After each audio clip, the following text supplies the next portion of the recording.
El 30 de enero de 1979, la madrugada en el Aeropuerto Internacional de Los Ángeles se presentaba como cualquier otra.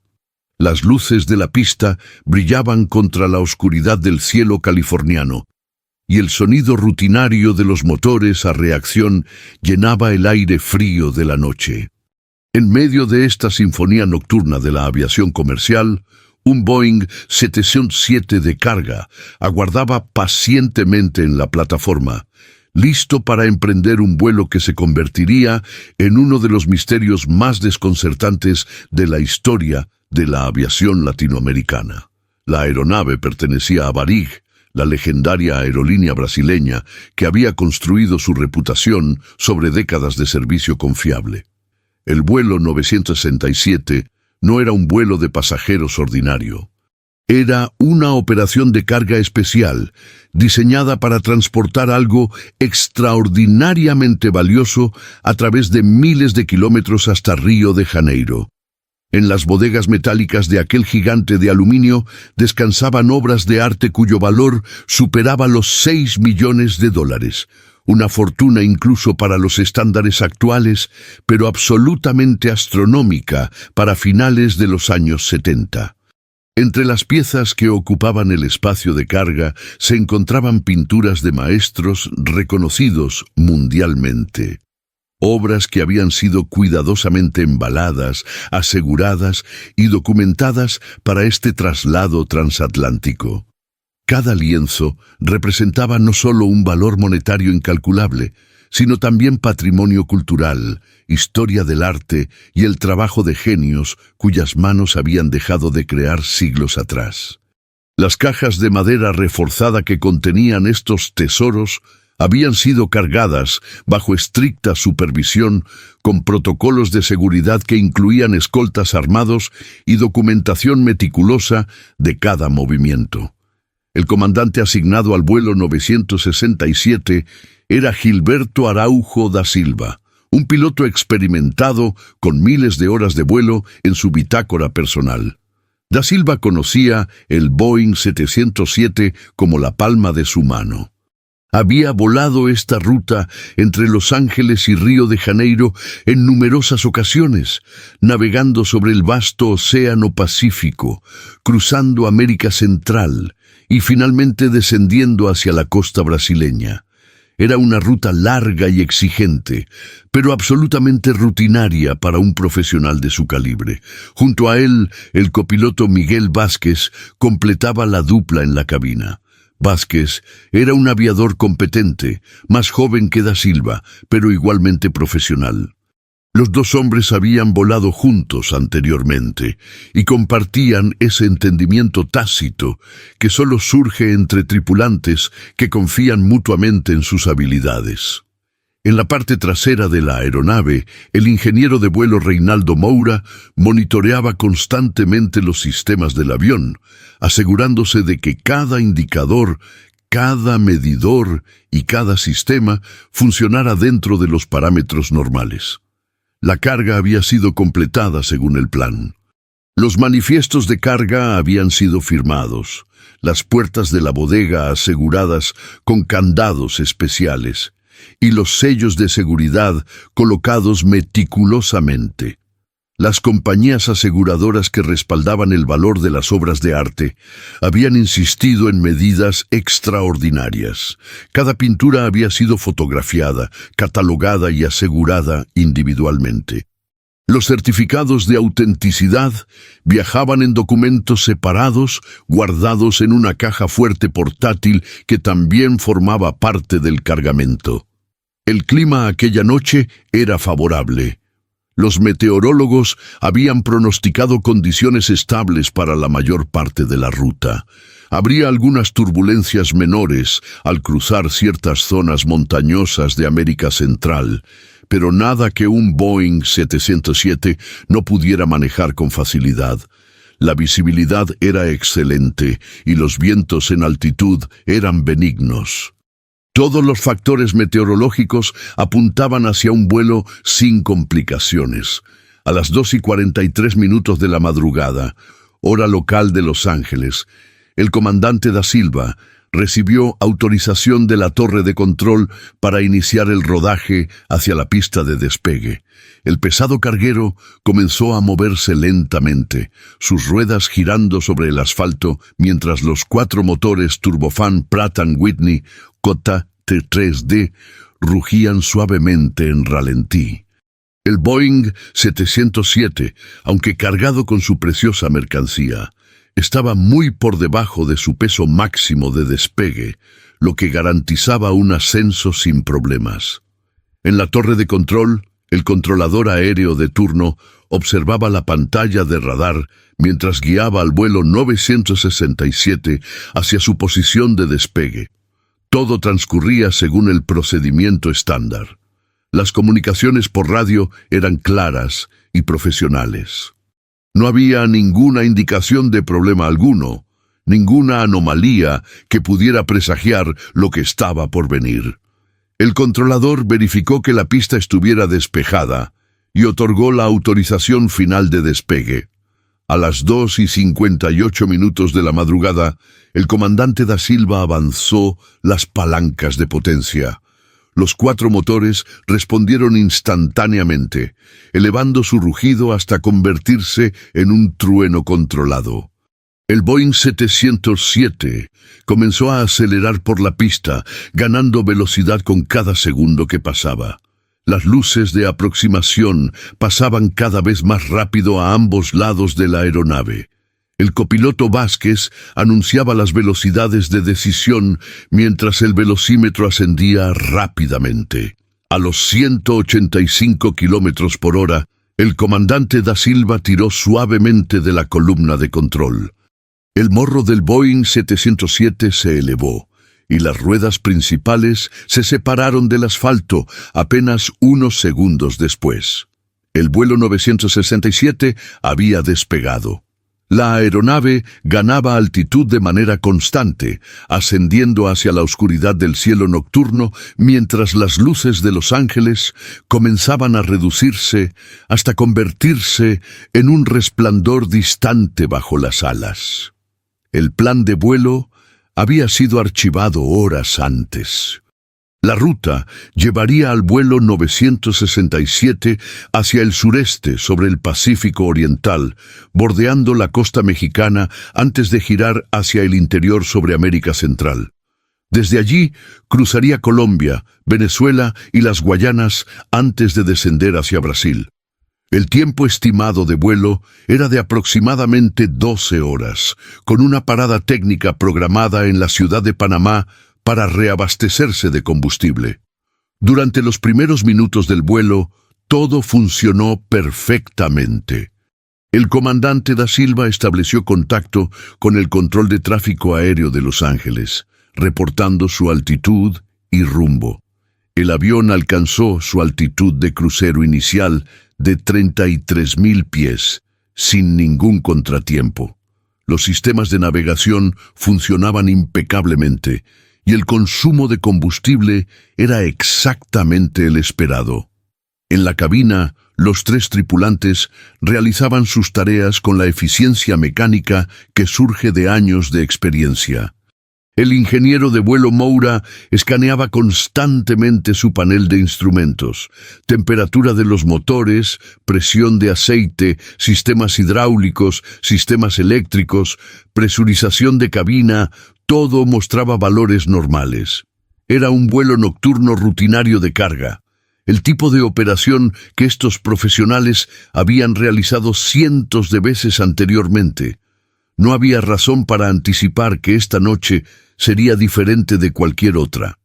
Aproximadamente 45 minutos después del despegue, cuando el vuelo 967 sobrevolaba aguas internacionales frente a la costa de Baja California, el comandante da Silva realizó su primer reporte de posición programado. Su voz sonaba tranquila y profesional por la radio, proporcionando coordenadas exactas, altitud, velocidad y estimando su próximo punto de reporte. El controlador aéreo acusó recibo de la información y deseó al comandante un buen vuelo. Fue la última comunicación que el mundo exterior tendría con el vuelo 967 de Varig. Lo que sucedió en los minutos y horas siguientes permanece envuelto en el misterio más absoluto. El Boeing 707, con sus 3 tripulantes y su carga de arte invaluable, simplemente se desvaneció del cielo nocturno. No hubo llamadas de emergencia, no hubo señales de socorro, no hubo ninguna indicación de que algo anduviera mal. La aeronave continuó volando según su plan de vuelo por algún tiempo, pero luego, en algún punto sobre el vasto océano Pacífico o sobre las selvas impenetrables de América Central, el vuelo 967 desapareció de los radares y dejó de existir para todos los propósitos prácticos. Las $6 millones en obras de arte, las pinturas de maestros inmortales, los certificados de autenticidad, la aeronave valorada en millones adicionales y lo más trágico de todo, 3 vidas humanas simplemente se esfumaron. Y comenzó entonces uno de los misterios más perturbadores en la historia de la aviación comercial, una desaparición que desafiaría a investigadores. Frustraría a las compañías aseguradoras y generaría teorías cada vez más inquietantes sobre lo que realmente sucedió aquella noche sobre aguas oscuras y selvas impenetrables. Pero lo que nadie sabía entonces, mientras el reloj avanzaba y el vuelo 967 no llegaba a su punto de reporte programado, era que esta desaparición estaba a punto de revelar algo mucho más siniestro que un simple accidente aéreo. El Centro de Control de Tráfico Aéreo de la ciudad de Panamá esperaba el contacto del vuelo 967 según el horario programado. Los controladores panameños sabían que la aeronave de Varig debía reportarse al entrar en su espacio aéreo, aproximadamente 4 horas después de haber despegado de Los Ángeles. Era un procedimiento estándar, repetido miles de veces cada mes, con vuelos que cruzaban América Central en ruta hacia América del Sur. Pero cuando llegó la hora estimada de contacto, no se escuchó ninguna voz en la frecuencia asignada. El controlador de turno, un hombre llamado Ricardo Mendoza con más de 15 años de experiencia, inicialmente no se alarmó. Los retrasos en las comunicaciones no eran inusuales. A veces, las condiciones atmosféricas interferían con las señales de radio, o los pilotos estaban ocupados lidiando con turbulencias y posponían su reporte por algunos minutos.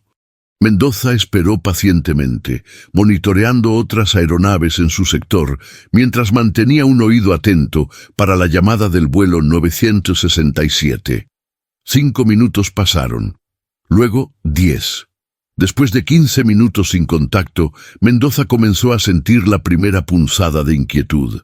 Intentó establecer comunicación directamente con el vuelo, llamando repetidamente por radio. Varig 967, aquí Panamá Control, responda por favor. Su voz se transmitía a través del éter, pero solo recibía silencio estático como respuesta. Probó en diferentes frecuencias de emergencia. Nada. El silencio era absoluto y desconcertante. Siguiendo el protocolo establecido, Mendoza contactó inmediatamente al Centro de Control de Los Ángeles para verificar si había alguna información adicional sobre el vuelo 967.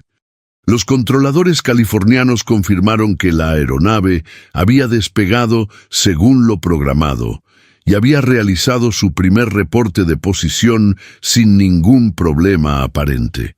Desde entonces, no habían recibido ninguna comunicación adicional del vuelo, pero esto era normal, dado que el avión había salido de su área de cobertura de radar. Mendoza entonces contactó al Centro de Control de Ciudad de México, que cubría el espacio aéreo sobre gran parte del sur de México y el norte de América Central. Los mexicanos tampoco habían tenido contacto con el vuelo 967, pero esto tampoco era necesariamente alarmante. Dependiendo de la ruta exacta y la altitud, era posible que el avión no hubiera entrado en su zona de cobertura de radar primario. Las comunicaciones por radio sobre el océano y áreas remotas eran notoriamente poco confiables en aquella época, antes de la llegada de los sistemas satelitales modernos. Sin embargo, a medida que pasaban más minutos sin ninguna señal del vuelo 967, la preocupación en la sala de control panameña aumentaba de manera palpable. Otros controladores comenzaron a reunirse alrededor de la estación de Mendoza, observando las pantallas de radar y escuchando las comunicaciones de radio. Todos esperaban escuchar la voz del comandante da Silva reportando su posición, quizás disculpándose por algún problema técnico con su equipo de radio que hubiera causado el retraso en las comunicaciones. A las 6:45 de la mañana, hora de Panamá, casi 4 horas después del despegue del vuelo 967, el supervisor de turno en el centro de control tomó la decisión de activar el protocolo de aeronave perdida. Este era un procedimiento serio que se implementaba solo cuando existía una preocupación genuina sobre la seguridad de una aeronave. El protocolo requería notificaciones inmediatas a múltiples agencias, incluyendo las autoridades de aviación civil, servicios de búsqueda y rescate y la aerolínea operadora. La llamada telefónica a las oficinas centrales de Varig en Río de Janeiro despertó a varios ejecutivos de la aerolínea en medio de la noche brasileña. La diferencia horaria significaba que en Brasil eran poco más de las 4 de la madrugada. Los funcionarios de Varig inicialmente reaccionaron con incredulidad. El comandante da Silva era uno de sus pilotos más confiables.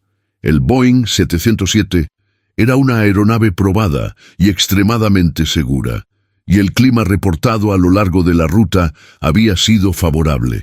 No había ninguna razón lógica para que el vuelo hubiera desaparecido, pero desaparecido estaba. A medida que amanecía sobre América Central, equipos de búsqueda y rescate comenzaron a movilizarse. La Fuerza Aérea de Estados Unidos, que mantenía bases significativas en Panamá en aquella época, ofreció inmediatamente su asistencia. Aviones de reconocimiento, C-130 Hércules, fueron preparados para despegar al amanecer y comenzar a rastrear la ruta probable del vuelo 967. Helicópteros de rescate fueron puestos en alerta máxima. El desafío que enfrentaban los equipos de búsqueda era monumental.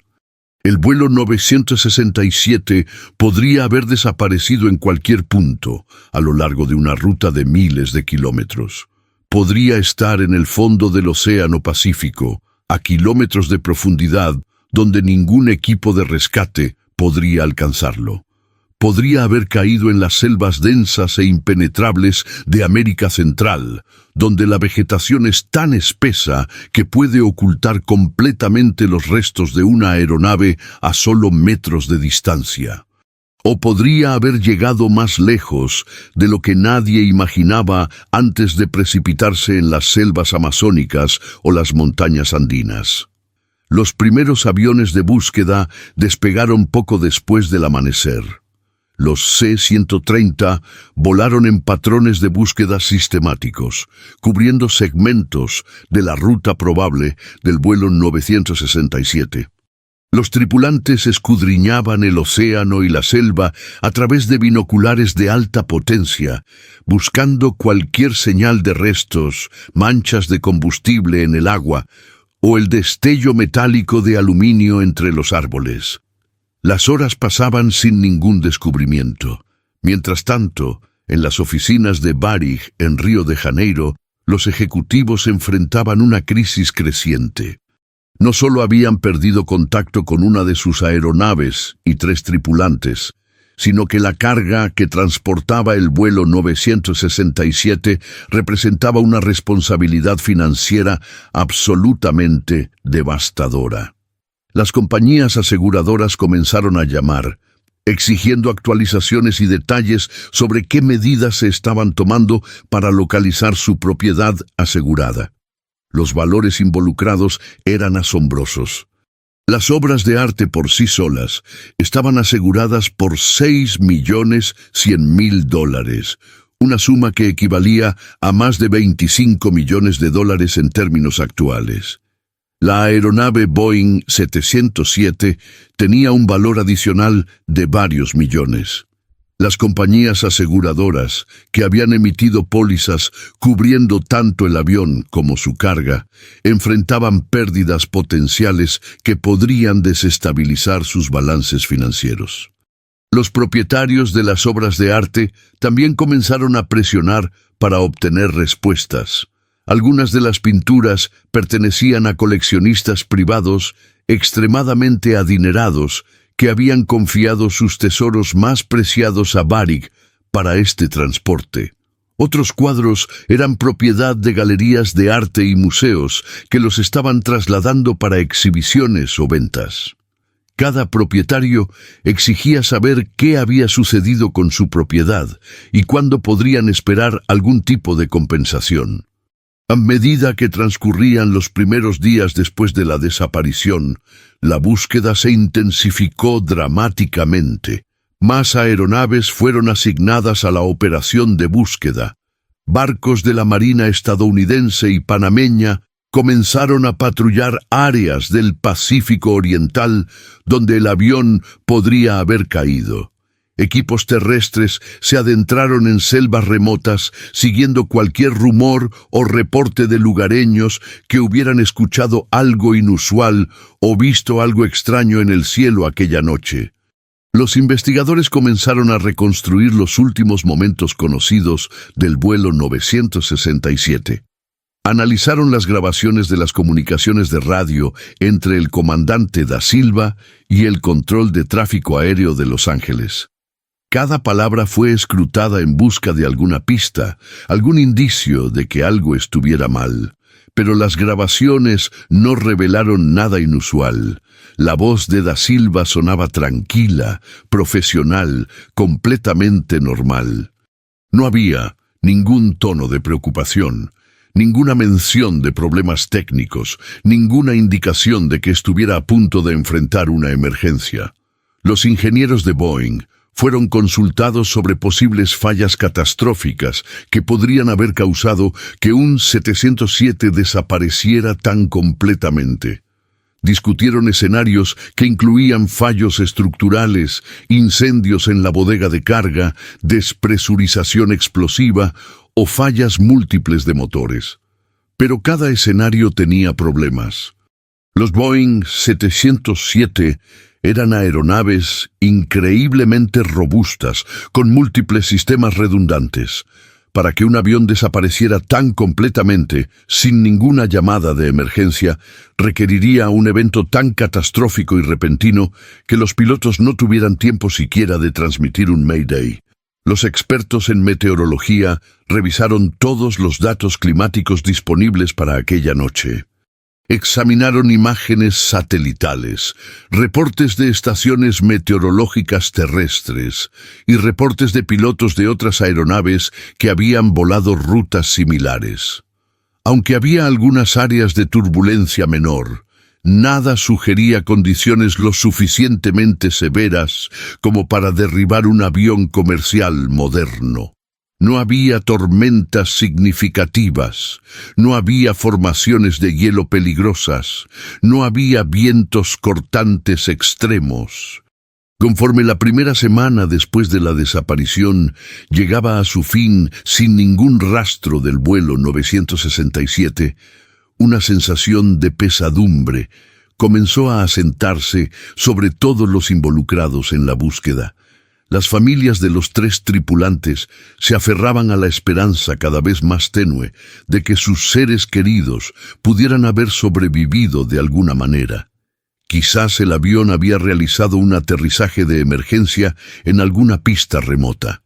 Quizás los tripulantes estaban varados en algún lugar esperando rescate, pero en el fondo Todos sabían que las probabilidades de supervivencia disminuían con cada hora que pasaba.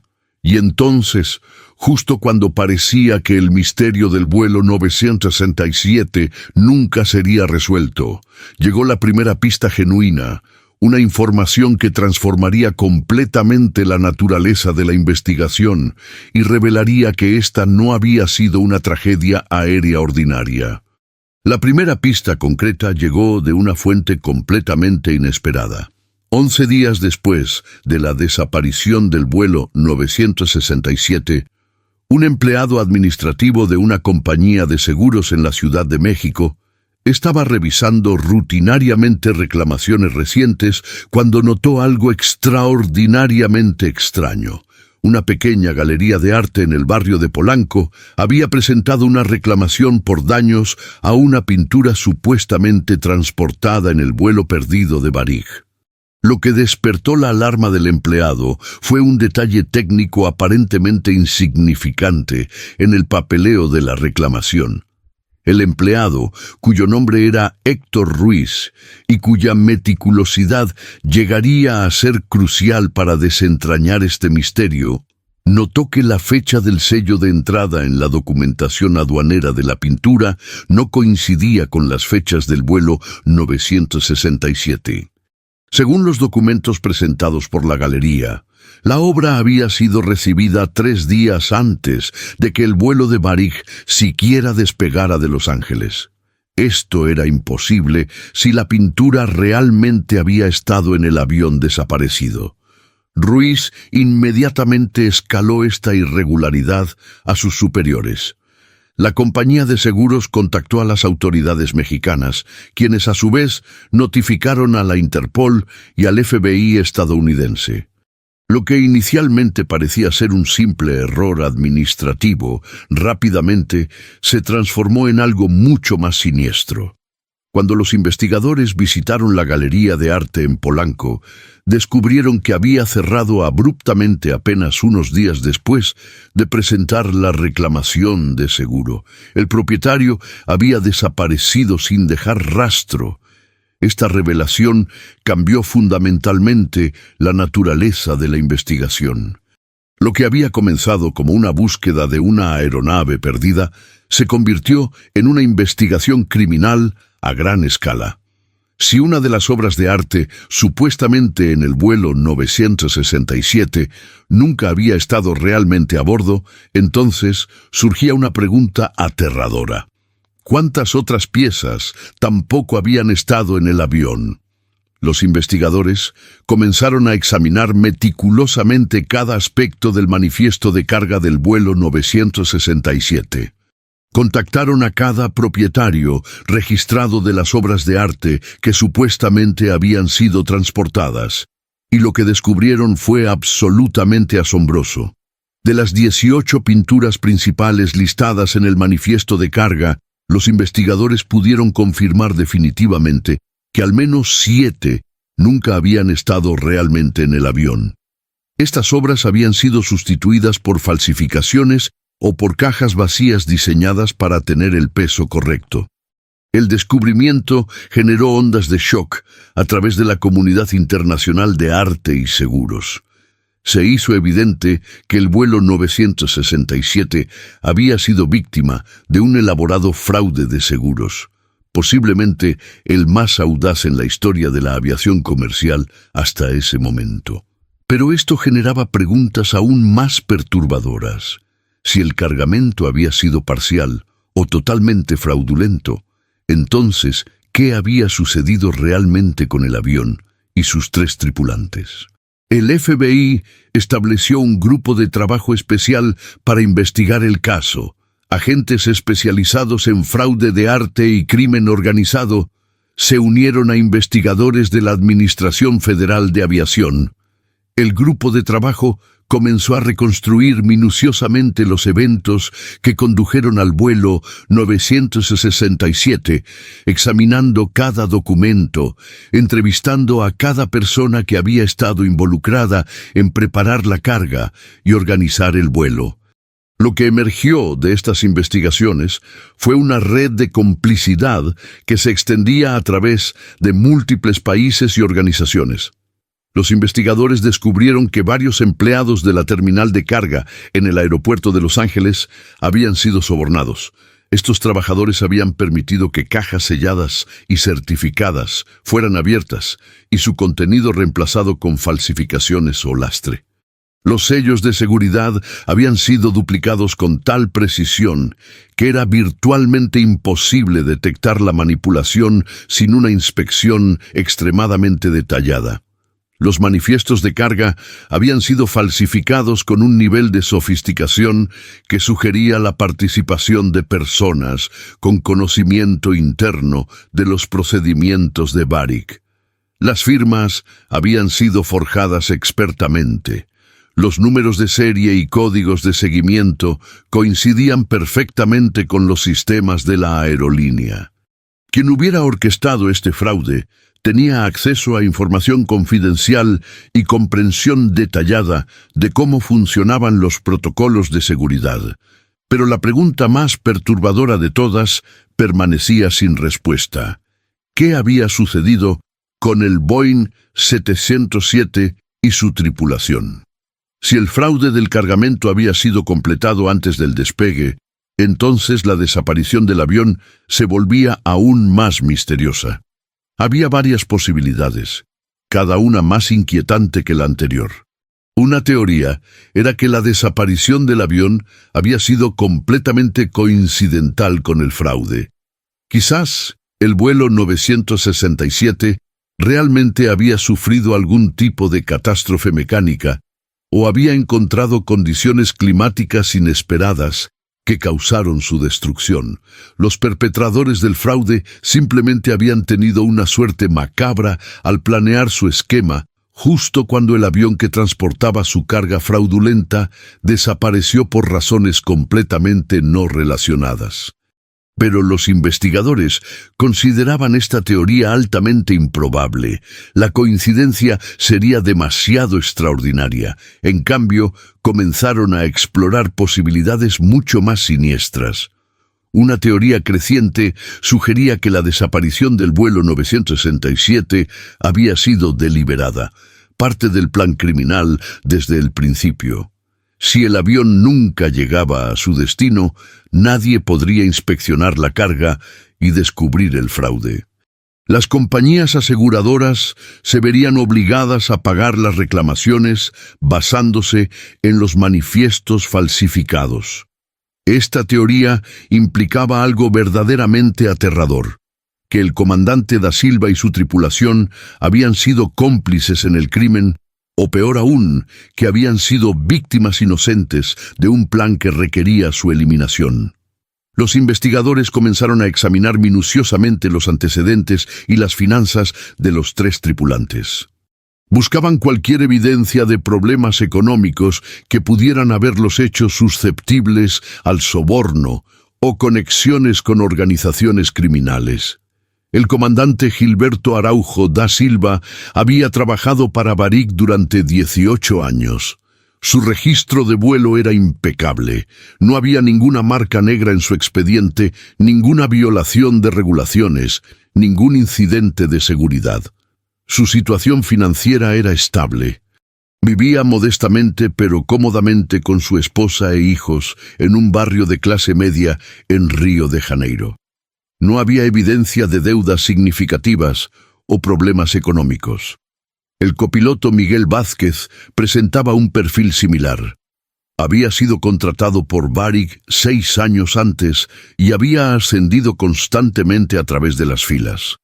Sus evaluaciones de desempeño eran consistentemente excelentes. Como Da Silva, no mostraba signos de dificultades financieras o conexiones criminales. Su única extravagancia conocida era su pasión por el fútbol, asistiendo regularmente a partidos del Flamengo cuando su horario de vuelo lo permitía. El ingeniero de vuelo Reinaldo Moura era el miembro más joven de la tripulación, pero igualmente profesional en su trabajo. Había completado su entrenamiento con calificaciones sobresalientes y había demostrado ser extremadamente competente en su rol. Sus compañeros de trabajo lo describían como meticuloso, dedicado y completamente confiable. Nada en los antecedentes de estos tres hombres sugería que fueran capaces de participar en un fraude criminal de esta magnitud, mucho menos en un complot que podría implicar fingir sus propias muertes, o peor. Los investigadores se encontraban en un callejón sin salida. Por un lado, tenían evidencia clara de un elaborado fraude de seguros.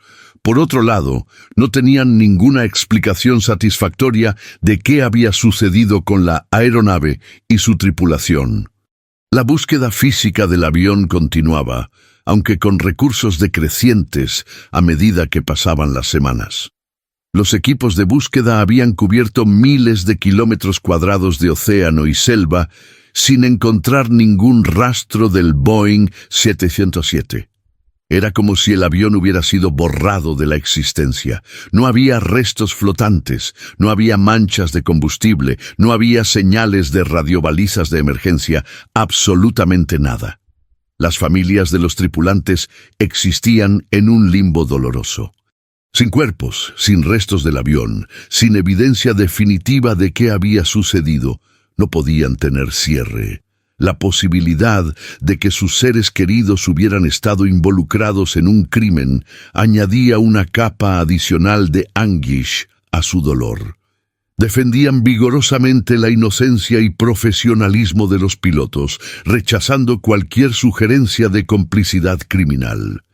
Mientras tanto, las compañías aseguradoras se negaban categóricamente a pagar las reclamaciones hasta que la investigación estuviera completa. Con evidencia clara de fraude en al menos parte de la carga, argumentaban que tenían derecho a auditar completamente cada aspecto del manifiesto antes de desembolsar cualquier pago. Esto generó una batalla legal masiva con múltiples demandas cruzadas involucrando a docenas de partes. Y entonces, casi 2 meses después de la desaparición del vuelo 967, llegó otra revelación que profundizaría aún más el misterio y sugeriría que la verdad era incluso más oscura de lo que nadie había imaginado.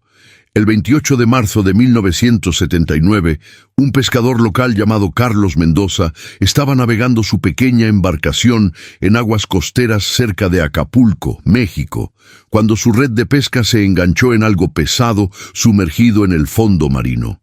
El área donde pescaba Mendoza no era particularmente profunda, aproximadamente 30 metros, y después de varios intentos frustrados de liberar su red, decidió sumergirse personalmente para investigar qué la había atrapado.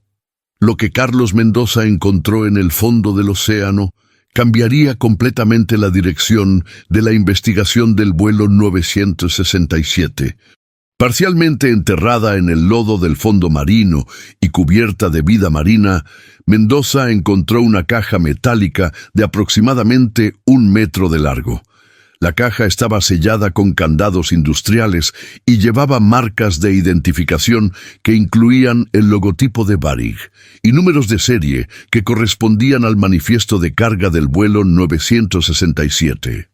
Mendoza, quien había seguido la historia de la desaparición del avión en los periódicos, inmediatamente reconoció la importancia de su hallazgo.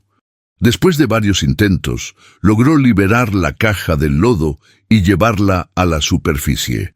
Una vez en su embarcación, notó que la caja estaba herméticamente sellada y parecía diseñada para ser resistente al agua.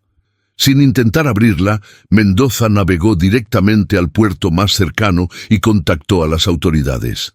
La llegada de la caja a manos de los investigadores generó una explosión de actividad.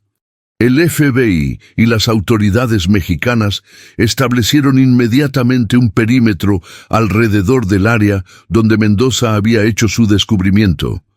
Equipos de buzos profesionales fueron despachados para realizar búsquedas exhaustivas del fondo marino circundante. Si una caja del vuelo 967 había terminado en estas aguas, razonaban los investigadores, entonces posiblemente otros restos del avión también estarían en la misma área. La caja fue transportada bajo estricta seguridad a un laboratorio forense en la Ciudad de México. Expertos en explosivos fueron consultados antes de intentar abrirla, por precaución ante la posibilidad de trampas. Finalmente, después de radiografiar la caja y determinar que era segura, los investigadores cortaron cuidadosamente los candados y abrieron la tapa. El contenido fue simultáneamente revelador y desconcertante. Dentro de la caja, protegida por múltiples capas de envoltura impermeable, había una pintura.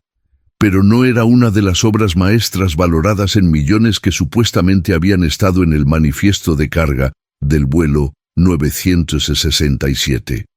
Era una falsificación, y según los expertos en arte que la examinaron, una falsificación bastante mediocre que cualquier experto habría identificado inmediatamente como fraudulenta.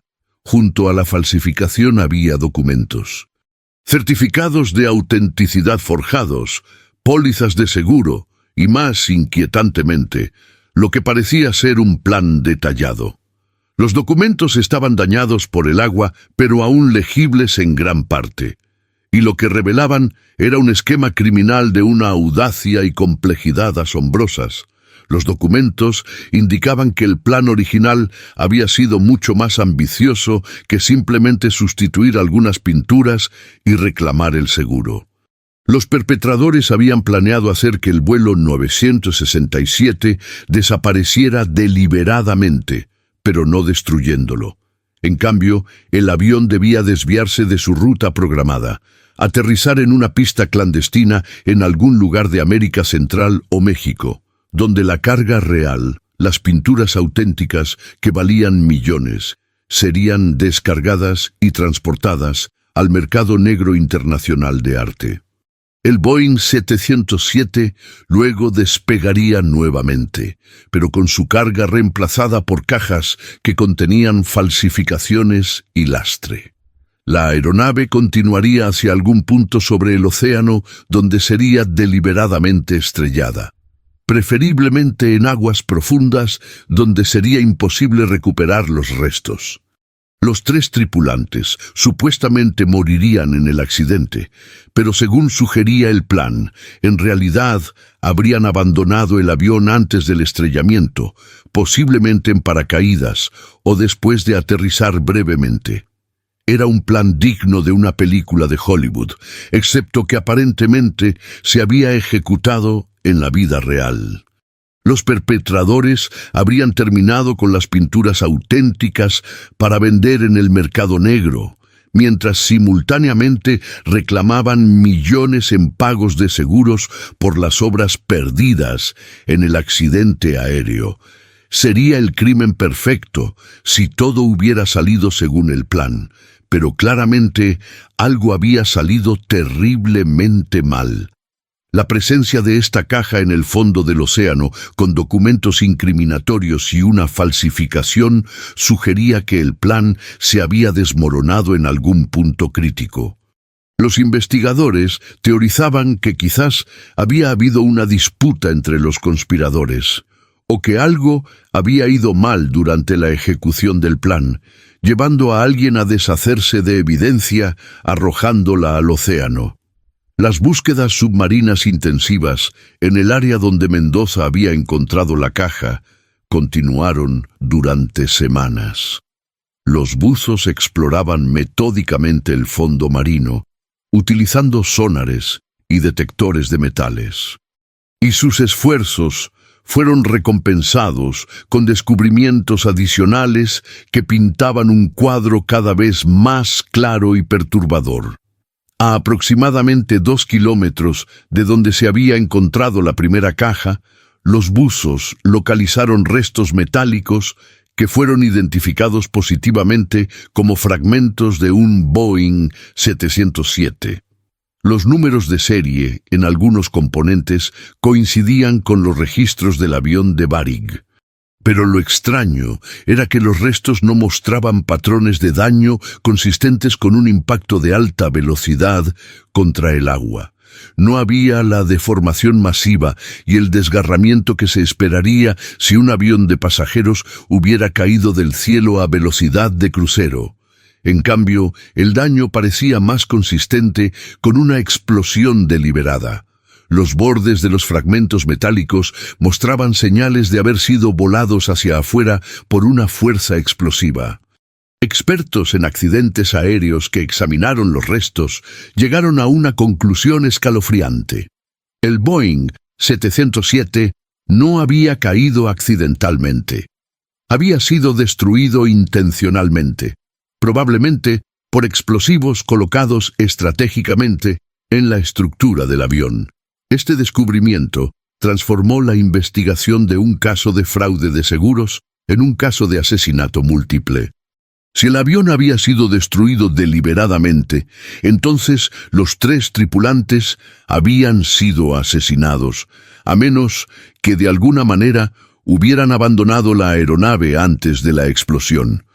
Pero no había evidencia de que los pilotos hubieran sobrevivido. No había reportes de paracaidistas vistos en el área, no había intentos de contacto por parte de los tripulantes, nada que sugiriera que hubieran escapado. Los investigadores revisaron exhaustivamente los antecedentes de todos los que habían tenido acceso al avión antes de su despegue. El personal de mantenimiento, los trabajadores de carga, los despachadores, todos fueron sometidos a interrogatorios intensivos. Las finanzas de docenas de empleados de Varig y del aeropuerto de Los Ángeles fueron examinadas en busca de transacciones sospechosas o depósitos inexplicables. Lo que emergió fue una conspiración que involucraba a al menos 7 individuos en posiciones clave. Un supervisor de carga en Los Ángeles que había facilitado la sustitución de las pinturas auténticas. 2 trabajadores de mantenimiento que habían colocado los explosivos en el avión durante una revisión rutinaria nocturna antes del vuelo. Un despachador de vuelo que había proporcionado información sobre rutas y tiempos. Y al menos 3 individuos más, cuyas identidades exactas permanecían inciertas, pero cuya participación era evidente por los patrones de comunicación y transacciones financieras. El cerebro detrás del plan parecía ser un marchante de arte internacional conocido solo por el alias El Coleccionista. Los informantes en el mundo del arte negro hablaban de esta figura misteriosa que había orquestado varios robos de arte de alto perfil en Europa y América durante los años 70. El Coleccionista supuestamente tenía conexiones con organizaciones criminales en múltiples países y acceso a compradores extremadamente adinerados dispuestos a pagar fortunas por obras de arte robadas que jamás podrían exhibir públicamente. Los investigadores teorizaban que el coleccionista había visto el transporte del arte en el vuelo 967 como una oportunidad demasiado lucrativa para ignorar. El plan habría requerido meses de preparación, infiltrando personas en posiciones clave, estableciendo la infraestructura para recibir y ocultar las pinturas robadas, y preparando la destrucción del avión para eliminar evidencia y testigos. Pero en algún punto algo había salido catastrófica e irreversiblemente mal. Las teorías sobre qué exactamente había fallado variaban. Algunos investigadores creían que había habido una disputa entre los conspiradores sobre la división del botín, llevando a traiciones y violencia. Otros pensaban que quizás los tripulantes habían descubierto el plan en el último momento y habían intentado frustrarlo, llevando a su asesinato. Una tercera teoría sugería que los explosivos habían detonado prematuramente antes de que los conspiradores pudieran ejecutar completamente su plan de descargar las pinturas. Lo que era cierto con certeza aterradora era que 3 hombres inocentes habían muerto. El comandante Gilberto Araujo da Silva, el copiloto Miguel Vázquez y el ingeniero de vuelo Reinaldo Moura habían sido víctimas de un crimen elaborado y despiadado. Sus familias, que habían vivido durante meses con la esperanza agonizante de que sus seres queridos estuvieran vivos en algún lugar, ahora enfrentaban la horrible certeza de que habían sido asesinados. Los restos humanos recuperados del fondo marino fueron sometidos a análisis forenses. La identificación fue difícil debido al tiempo transcurrido y el daño causado por la inmersión en agua salada, pero eventualmente los forenses pudieron confirmar que los restos correspondían a los 3 tripulantes. Los cuerpos mostraban evidencia consistente con muerte por explosión y trauma masivo. Habían muerto instantáneamente cuando los explosivos detonaron, destruyendo la aeronave en pleno vuelo. Las pinturas auténticas que habían sido el objetivo del robo jamás fueron recuperadas. Presumiblemente habían sido descargadas del avión en algún punto antes de su destrucción y transportadas al mercado negro, donde probablemente adornaban las paredes de alguna mansión privada de un coleccionista sin escrúpulos, dispuesto a poseer belleza robada a costa de vidas humanas. El valor artístico e histórico de esas obras estaba ahora perdido para el público para siempre, secuestrado en colecciones privadas donde nadie, excepto el ladrón, podría apreciarlas. La investigación del vuelo 967 se convirtió en uno de los casos más complejos y prolongados en la historia del FBI y la Interpol. Más de 40 agentes de múltiples países trabajaron en el caso durante los siguientes 3 años.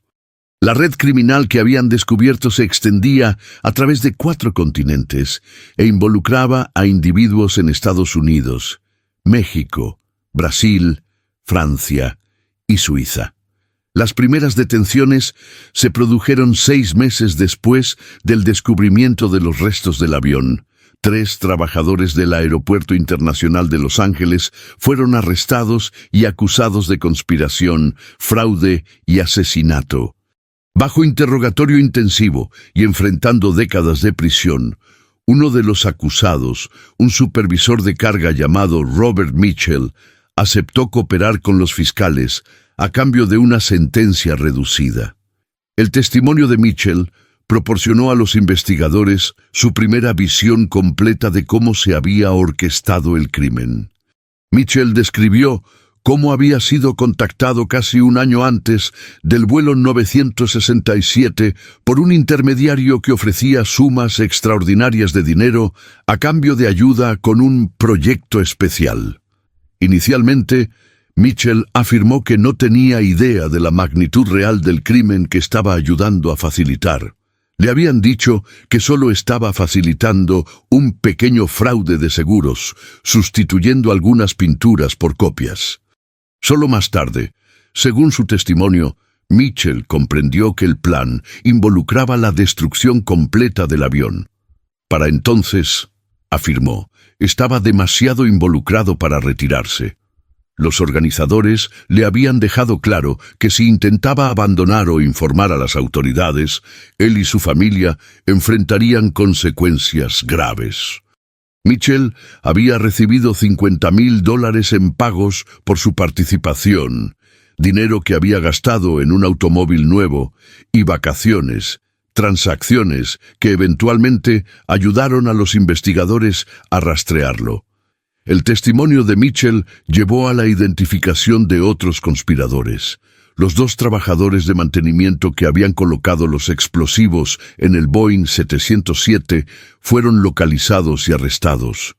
Uno de ellos, un mecánico llamado Luis Córdoba, también aceptó cooperar. Córdoba describió cómo había sido instruido para instalar cargas explosivas de plástico C4 en puntos estructurales críticos del fuselaje durante una inspección de mantenimiento nocturna 2 días antes del vuelo. Las explosivas habían sido equipadas con detonadores temporizados, configurados para activarse aproximadamente 4 horas después del despegue, cuando el avión estaría sobre aguas profundas del Pacífico. El plan era que la explosión destruyera el avión tan completamente que sería imposible recuperar suficientes restos para una investigación forense adecuada. El hecho de que la aeronave hubiera caído en aguas relativamente poco profundas, cerca de Acapulco, donde los restos pudieron ser recuperados, sugería que algo había salido mal con la navegación o el timing del plan. Los investigadores teorizaban que el avión había sido desviado de su curso por uno de los conspiradores, posiblemente alguien que había proporcionado instrucciones de navegación falsas a los pilotos, o que había manipulado los sistemas de navegación del avión. La intención probablemente había sido llevar el avión a una ubicación específica donde las pinturas auténticas pudieran ser descargadas antes de la destrucción final de la aeronave. Pero por razones que nunca fueron completamente aclaradas, el avión no llegó a ese punto de descarga planificado. Una teoría era que los pilotos habían notado algo sospechoso, quizás discrepancias en su navegación o comportamiento inusual de los sistemas del avión, y habían intentado desviarse de vuelta a su ruta programada. Esto habría frustrado los planes de los conspiradores y posiblemente desencadenado la decisión de detonar los explosivos prematuramente, antes de que el avión pudiera comunicar su situación a las autoridades terrestres. La búsqueda de el coleccionista, el supuesto cerebro detrás del plan, se convirtió en una prioridad internacional. La Interpol emitió alertas rojas para varios sospechosos que creían podrían ser esta figura misteriosa. Los investigadores rastrearon transacciones financieras a través de paraísos fiscales en Suiza y las Islas Caimán. Monitorearon el mercado negro de arte, esperando que las pinturas robadas eventualmente aparecieran para la venta. 18 meses después de la tragedia, los investigadores creyeron haber identificado a el coleccionista, un marchante de arte franco-argentino llamado Philippe Duchamp. Había sido conectado a través de registros financieros con varios de los conspiradores arrestados. Duchamp era conocido en círculos de arte europeos como un operador sin escrúpulos, dispuesto a manejar piezas de procedencia cuestionable. Tenía conexiones con coleccionistas extremadamente adinerados en el Medio Oriente y Asia, que preguntaban pocas preguntas sobre el origen de las obras que adquirían. Un equipo conjunto del FBI e Interpol rastreó a Duchamp hasta una villa en la Riviera Francesa. La operación para arrestarlo fue planeada meticulosamente durante semanas. Pero cuando los agentes finalmente ejecutaron su plan, encontraron la villa vacía. Duchamp había sido advertido, posiblemente por un informante dentro de las fuerzas del orden, y había huido días antes. Su paradero actual permanecía desconocido. Lo que los investigadores encontraron en la villa de Duchamp, sin embargo, proporcionó evidencia valiosa. En un estudio secreto oculto detrás de una librería, descubrieron documentos que detallaban transacciones de arte valoradas en decenas de millones de dólares. Entre estos documentos había referencias específicas a la operación californiana y fechas que coincidían con el vuelo 967. Aunque las pinturas específicas del vuelo de Varig no estaban en la villa, los documentos confirmaban que Duchamp había estado profundamente involucrado en planear y ejecutar el robo. Los documentos también revelaban que Duchamp no había actuado solo. Tenía socios en múltiples países, una red internacional de criminales especializados en diferentes aspectos de delitos de arte.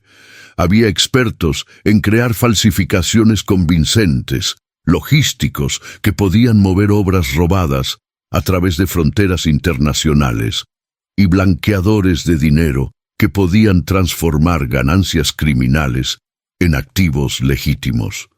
Las compañías aseguradoras, mientras tanto, luchaban batallas legales en múltiples frentes, con evidencia clara de fraude masivo, se negaban a pagar las reclamaciones completas. Pero los propietarios legítimos de las obras de arte argumentaban que habían actuado de buena fe y no deberían ser penalizados por un crimen del cual fueron víctimas. Las batallas legales se prolongaron durante años, generando millones en honorarios legales para abogados en 3 continentes. Eventualmente se alcanzaron acuerdos. Las aseguradoras pagaron aproximadamente 40% del valor asegurado original a los propietarios legítimos de las pinturas que pudieron demostrar que realmente habían confiado sus obras al transporte. Para las piezas que se determinó nunca habían estado realmente en el avión, no se realizaron pagos. Barig enfrentó múltiples demandas por negligencia en sus protocolos de seguridad y eventualmente pagó acuerdos a las familias de los tripulantes asesinados. Las familias de los 3 tripulantes nunca recibieron justicia completa. Aunque varios conspiradores de nivel inferior fueron condenados y sentenciados a prisión, los organizadores principales del crimen, incluido Philippe Duchamp, permanecieron libres. Las familias establecieron una fundación en memoria de sus seres queridos, dedicada a mejorar la seguridad en la aviación comercial y prevenir futuros crímenes similares. El caso del vuelo 967 reveló vulnerabilidades serias en los sistemas de seguridad de carga aérea que existían en la década de 1970. En respuesta directa a esta tragedia, tanto en Estados Unidos como internacionalmente, se implementaron nuevas regulaciones. Se requirieron inspecciones más rigurosas de carga de alto valor, se mejoraron los sistemas de sellado y seguimiento, y se establecieron protocolos más estrictos para verificar la identidad y antecedentes del personal con acceso a áreas de carga sensibles. La Organización de Aviación Civil Internacional utilizó el caso del vuelo 967 como estudio de caso en el desarrollo de nuevos estándares internacionales para la seguridad de carga. El caso demostró que los criminales estaban dispuestos a llegar a extremos inimaginables, incluyendo asesinato en masa, para ejecutar robos lucrativos. La aviación comercial necesitaba adaptar sus medidas de seguridad para enfrentar amenazas que iban más allá de los accidentes tradicionales y el sabotaje político. Durante los años siguientes, ocasionalmente surgían pistas sobre el paradero de las pinturas robadas. Informantes reportaban haberlas visto en colecciones privadas en Dubái, Hong Kong y Sao Paulo. Pero cada vez que los investigadores seguían estas pistas, llegaban a callejones sin salida. Las pinturas, si realmente habían sobrevivido, estaban ocultas en colecciones tan privadas y protegidas que recuperarlas sería virtualmente imposible sin la cooperación de sus poseedores ilegítimos. Algunos de los conspiradores condenados eventualmente fueron liberados de prisión después de cumplir sus sentencias. Robert Mitchell, el supervisor de carga que había testificado contra sus co-conspiradores, fue liberado después de 8 años. Entró en el programa de protección de testigos, recibió una nueva identidad y desapareció en algún lugar de América. Luis Córdoba, el mecánico que había colocado los explosivos, murió en prisión de cáncer después de cumplir 15 años de una sentencia de 30 años. En 2004, 25 años después de la tragedia del vuelo 967, surgió un desarrollo inesperado que finalmente proporcionaría algo de cierre al caso. Un hombre en su lecho de muerte, en un hospital de Buenos Aires, solicitó hablar con un sacerdote para hacer una confesión final. Pero después de su confesión religiosa, el hombre, que se identificó como Philippe Duchamp, insistió en que también quería confesar sus crímenes a las autoridades. Los agentes de la Interpol que fueron llamados al hospital inicialmente eran escépticos. Duchamp había sido perseguido durante décadas sin éxito, y había habido múltiples impostores a lo largo de los años que afirmaban ser él. Pero este hombre proporcionó detalles que solo el verdadero Duchamp podría haber conocido.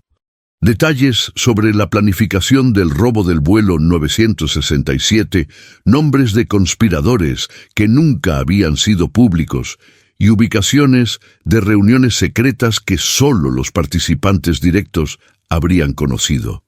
Duchamp, ahora un anciano de 78 años, muriendo de fallo renal, explicó que había vivido los últimos 25 años bajo identidades falsas, moviéndose constantemente entre países, siempre temeroso de ser capturado. La paranoia y el aislamiento habían destruido su vida. Las riquezas que había acumulado de sus crímenes proporcionaban poco consuelo cuando vivía en constante terror de ser descubierto. En su confesión grabada, Duchamp reveló lo que realmente había sucedido aquella noche de enero de 1979.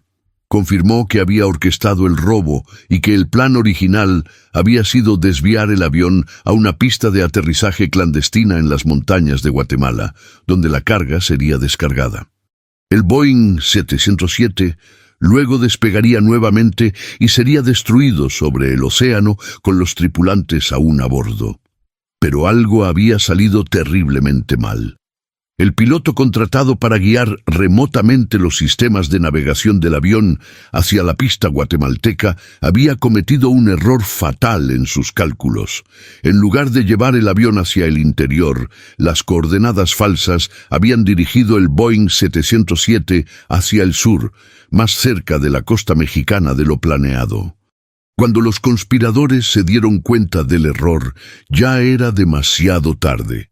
El comandante da Silva aparentemente había notado las discrepancias en su navegación y estaba intentando corregir el curso cuando los conspiradores, entrando en pánico ante la posibilidad de que el piloto pudiera comunicar su situación o aterrizar el avión en un aeropuerto legítimo donde la carga fraudulenta sería descubierta, tomaron la decisión de detonar los explosivos inmediatamente. Duchamp admitió que él personalmente había dado la orden de detonar. Había estado en comunicación por radio, encriptado con los conspiradores que monitoreaban el vuelo. Y cuando quedó claro que el plan se estaba desmoronando, había ordenado la destrucción inmediata del avión. Sabía que estaba ordenando el asesinato de 3 hombres inocentes, pero en ese momento había priorizado proteger su operación criminal sobre las vidas humanas. Las pinturas robadas, reveló Duchamp, habían sido en realidad descargadas del avión antes del despegue. La carga original había sido reemplazada completamente con falsificaciones y cajas de lastre en Los Ángeles. Las obras auténticas nunca habían salido de California. Habían sido transportadas por tierra a México y desde allí distribuidas a compradores en Asia y el Medio Oriente en los meses siguientes al robo. Duchamp proporcionó nombres de los compradores finales de las pinturas. Algunos habían fallecido en los 25 años transcurridos, pero varios aún vivían. Con esta información, la Interpol y el FBI pudieron finalmente rastrear el paradero de 5 de las 18 pinturas robadas. Las obras fueron recuperadas en operaciones cuidadosamente coordinadas en 3 países diferentes.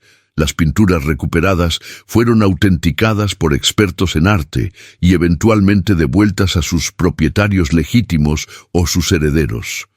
Después de un cuarto de siglo ocultas del mundo, estas obras maestras finalmente regresaron a donde pertenecían.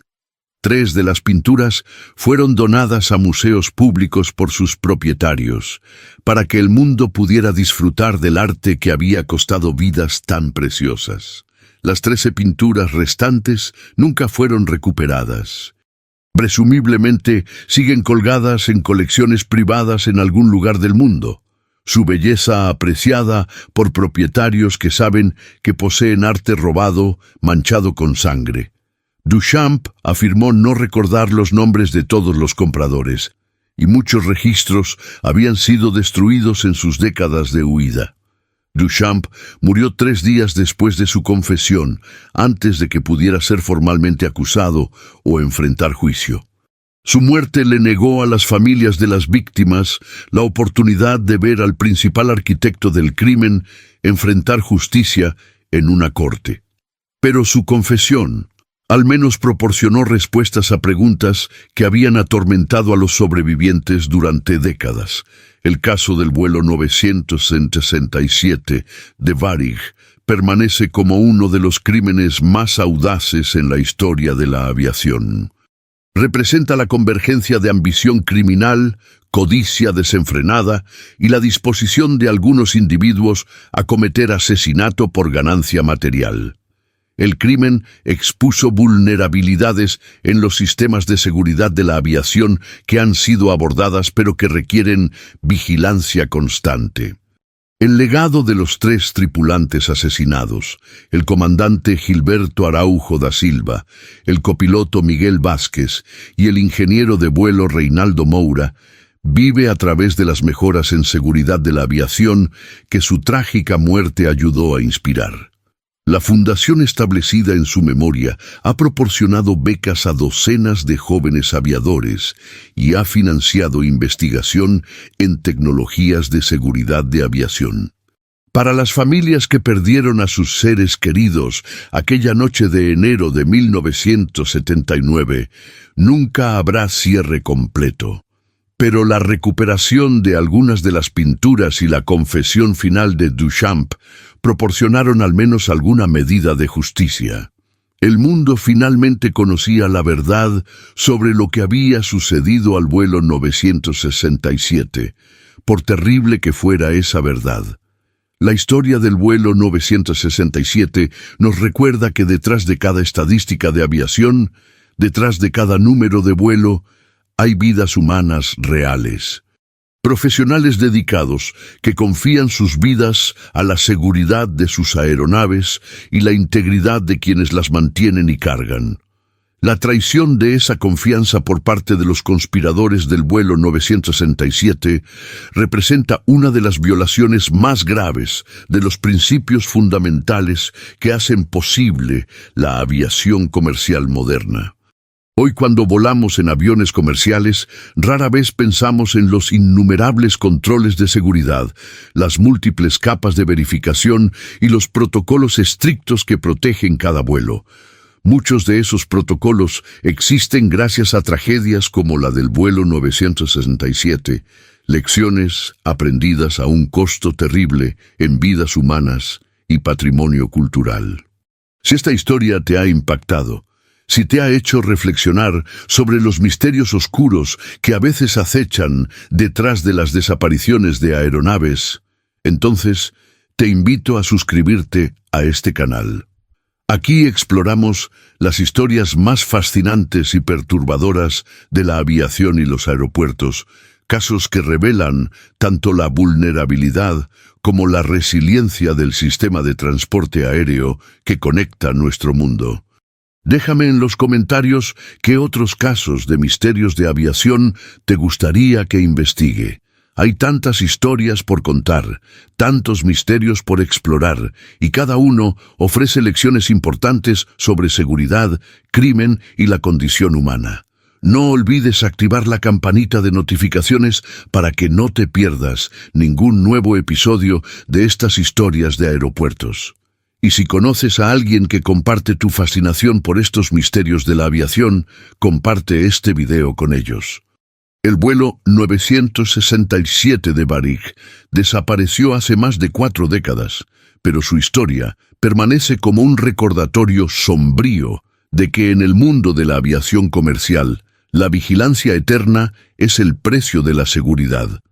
Gracias por acompañarme en esta investigación. Y nos vemos en el próximo video con otra historia extraordinaria del mundo de los aeropuertos.